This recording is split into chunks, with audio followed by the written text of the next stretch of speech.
Hi, my name is Shivonne Graham. I'm the Managing Director of Women for Women International, and today I've got a fantastic woman to chat with about her career, and she's going to introduce herself now. My name is Laura Chow. I'm Head of Charities at People's Postcode Lottery. People's Postcode Lottery are a strategic funder of Women for Women International. We've been partnering together since 2017. I would like to say a huge thank you to the players of the People's Postcode Lottery, because it's through their support and their playing of the lottery that we have managed to enrol 700 women through the Women for Women International training programme and 200 men through our men's engagement programme. We've particularly focused on the Democratic Republic of the Congo and the KRI, the Kurdistan region of Iraq. If you want to find out more about the work of the People's Postcode Lottery, have a look on our website. We'll put the link in the bio. Could you tell me about your current job at the People's Postcode Lottery? Sure. Well, for awareness, People's Postcode Lottery is a subscription lottery. So that's 20 draws a month, and of those draws into the charity lottery, 32% goes to charitable causes. So I look after a team of really talented advisors and managers who research and look at what charities could benefit from the players' funding. And that's a mixture of stuff within Great Britain and also internationally. So that's part of my role. The other part of the role is to be within the management team of People's Postcode Lottery as a commercial business, but we're not really for commercial gains, so we're quite different because we're a values driven rather than profit driven organisation. So that's my current role. And tell me how you got into your current role. So tell me about your career journey, because that's what people are really interested in, is how did this fabulous woman get to where she is now? What steps do I have to take to get that kind of job? And what kind of top tips? What did you learn? What was your kind of worst experiences? Because people learn so much from the things that we don't do so well. Yes. But what are your top tips as well? I probably have to go quite far back. Yeah, no, please. Because as I said, look her up on LinkedIn. Such a great career. Love it. I think that I was always quite curious, and my family taught me to be curious and that curiosity was okay. Yeah. So in my younger years, I did what I was curious about, what I was interested in. And I probably didn't pick the best subjects at school, and I didn't get great grades. I had a great time, but I picked subjects I was interested in, and even through university. And then when I left university, I gave myself 5 years. And I said, I'm going to do loads of different jobs for 5 years and just enjoy myself. Yeah. And then I'll think about what I actually want to do as my career. Yeah. So tell me what you studied, and then tell me about these 5 kind of random jobs that you allowed yourself. So I studied Chinese because my mum is Chinese, I'm half Chinese, but I didn't learn the language growing up. Right. And I was really curious about that part of my identity. Yeah. And my mum had always said, be educated, be independent, be financially capable, lots of different things that she wanted. She encouraged me to go to university to choose to get a career, which she didn't have the opportunity herself. But at the same time, she wanted me to be really good at cooking and cleaning and all of these different things. So I guess in terms of expectations, she wanted me to be good at all the traditional pink roles, but also really good at taking on what was for her traditional blue roles, if that makes sense. So I guess the expectations for me growing up were to be good at both. And perhaps I'm maybe more successful in my career than I am in emulating my mother's cooking. But so I probably succeed in that side or the other. But I decided to study Chinese to understand a bit more about myself. So this goes back to that curiosity, like what can I study that I'm not going to get bored of for multiple years? Yes. And have enough capacity and excitement in my studies to be able to do lots of other things around. So I did lots of volunteering and other things during university, and I worked through university. I was a personal assistant to a wheelchair user who was a student, and we went to Spain together and travelled around with her in Edinburgh, and then had the opportunity to go overseas on a couple of trips. And it was just being able to expand and meet people that aren't similar to you, or similar to everyone else. So that was a good experience through uni. And I think that I just got this realization, because I was terrible at bar work, And there are some things that you just need to accept you're not good at. So I had this really diverse group of people who became the people I trusted the most. And I think that if the people you trust the most are different to you and different from each other, then you really broaden what you think you can do because they teach you about something different every day. There's a real blend of people in my closest circle that are quite different. So when I spat out of university, I thought I'll just try different things. Yeah. So I did processed student loans in the student loan department. I worked as an interpreter, which I did in Britain and internationally because I had my Chinese degree. I worked for Oxford University Press in children's fiction and publishing. And I just did a lot of spot part-time jobs here and there. Yeah. And then I made a decision. It was actually exactly 5 years after I told myself to do that. Oh my God, I love that. That I said, oh my goodness, it's August. Yeah. And it's 5 years and I need to make a decision now. Yes. And I thought about all the experiences that I'd had paid or unpaid. Yeah. Pretty much from leaving school. Yeah. And the one thing that made me happy all the way through was doing work with charitable organisations that were really mission driven. Yeah. And they thought about the community in which they were in. Yeah. And then they focused on that mission. That mission doesn't really change with the third sector, which it can to some extent with government or corporate and things can move around. So I went into youth work. This is brilliant. I'm going to stop you there because what I've heard that I want to make sure people are grabbing onto is that, this inherent curiosity that you have, being curious about things, wanting to ask questions, wanting to find out things, ask all the questions. I'm like that too. We've just done this crazy, what kind of intuitive animal are you? And we have a lot of squirrels here and squirrels are curious. I'm going to send it to you after this.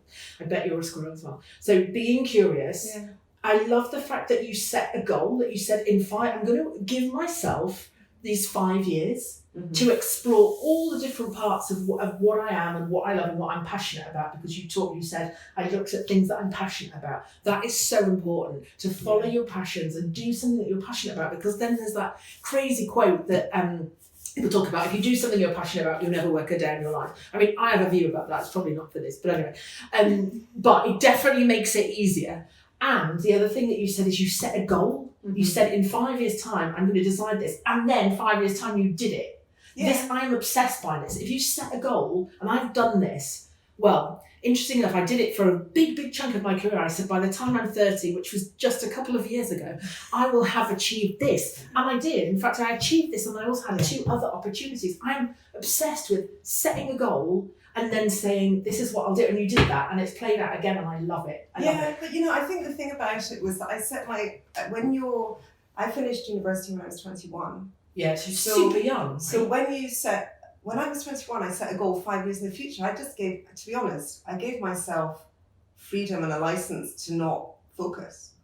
Because I kind of said, it doesn't matter, I've got 5 years. It's 5 years. 5 years now feels really close. But when you're 21, 5 years. It's a quarter of your... Yeah, it's a quarter of your life. Right? It feels really far away. So I was kind of like, well, I'm just not going to worry about that. Yeah. And one thing I did do is I saved all the way through because my mother's voice in my head said save. And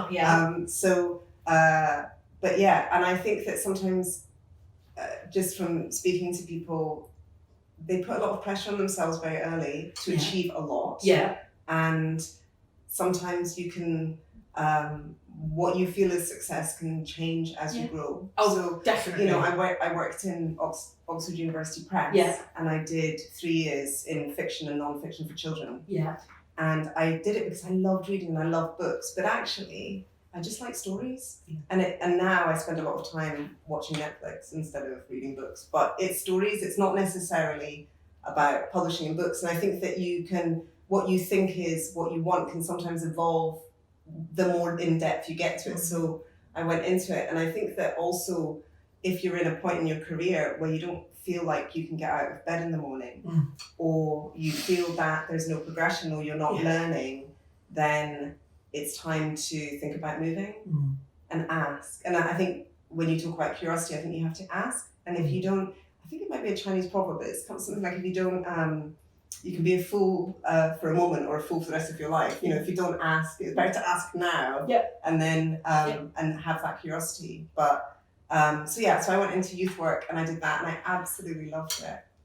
It was great, and but I had been really curious about more than just the youth work charity sector, and a role had come up which covered all different areas of the charity sector. So I thought, you know what, I've not worked that much with older people. I've not worked with different with animal welfare. I haven't looked at this. So when a role came up to be able to work across the spectrum, it does mean you become generalist and you have a look at all different areas, rather than the specialism that you become when you sit with a certain sector. It's quite important to try and think about the culture in which you're going to move to, and whether you can fit in that culture. So, for example, if you don't like a particular genre of music, then why would you listen to that all day? That's such a good point. But if you like a bit of, I don't know, if you're into hip hop and you don't mind a bit of jazz, and you think you could learn more about it and emulate that for a certain amount of your day in order to learn more, then that's fine. So I think you have to be very careful about swapping sectors. And I've worked in publishing, teaching, banking, now lotteries. I've worked in multiple sectors, but there are some sectors that I still, I don't know if I'd ever go into government. There's certain areas that I'm not sure that I could emulate enough to enjoy on a day-to-day basis. So understand the culture, move and adapt. But as soon as you feel that you've taken it as far as you want to go, and it's not, and it starts to feel like difficult, that you're struggling, then find people to talk to about it and see if you can, if it's right for you, whether you need to move. And I think that I've always moved before it just became a job. Does that make sense? More and more I've noticed, and I'd love to know what you think, the importance of emotional intelligence in the workplace, of soft skills in the workplace. And I wonder if there's anything that you would want to add about what you see, what you observe about your own success or successful people, about how well they exhibit that soft skill or emotional intelligence. I think that some people need it more than others, and I'm sure that anybody that's done I think you talked about personality profiling, and you find out what your squirrels colour or your animal, your patronus or whatever that might be. And it actually tends to often aspect one part of your life.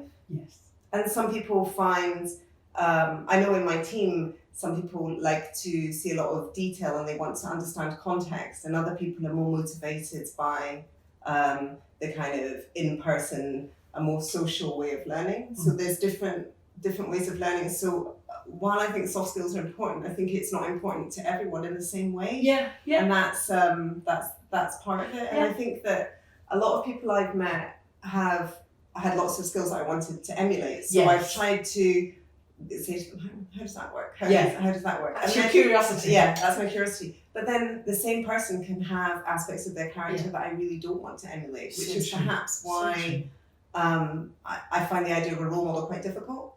Really? Because there are very few, I can't really think of a single person that has everything. It's a funny thing, when I was on one of these female in business training programs, quite a long time ago now. And I was quite shocked because at the session they said, so we recommend an average of 12 mentors. And I was thinking, how am I going to have time to get any work done? And I couldn't think of 12 role models or individuals that I would want to approach. Yes. But then the way they explained it was that it's almost like identifying in yourself 12 weaknesses or fears. Right. And looking for the person that excels in that. So, for example, if you're not comfortable with public speaking, there's probably one person you might have seen that you thought was really great. So they might not be the best person to go to for advice on how to manage a complex team of people with different needs in their career, but they would be great for that aspect. And so interesting. I haven't thought about it like that before. And when I said to you that my boss left and I suddenly became a fundraiser in the Charities earlier, and I had to write this bid to the Hong Kong Narcotics Division for funding, and I'd never done a bid write or a government bid write before. And I had somebody that I'd met through college. He was a brother of a friend and a friend of a friend. And I contacted him and he worked in a bank. And I said, I need to write a proper investment bid. Would you mentor me? Would you help me through? And, he supported me to be far more ambitious than I ever thought that I could be, because I didn't know how to do that. And the help didn't exist in the organisation because we were such a tiny charity and I was in a role where I was managing.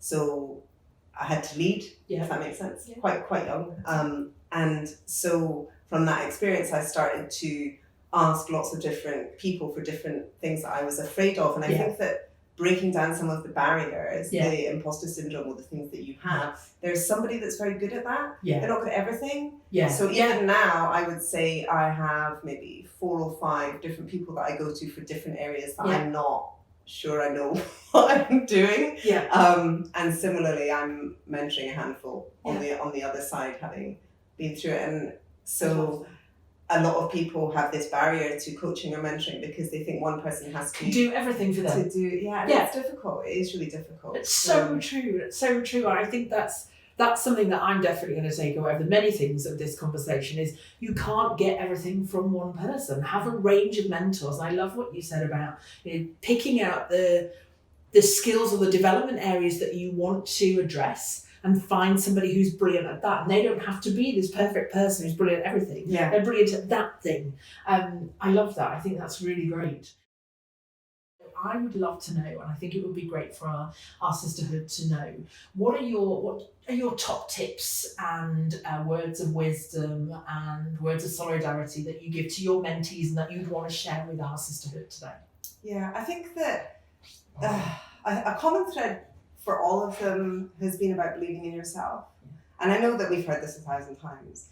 But hear it enough. Quite a lot of the time, it's to a certain point. People don't feel that they could say a certain thing in a speech, or that they should go for that job interview because they don't feel that they have all the ticks on the the job description.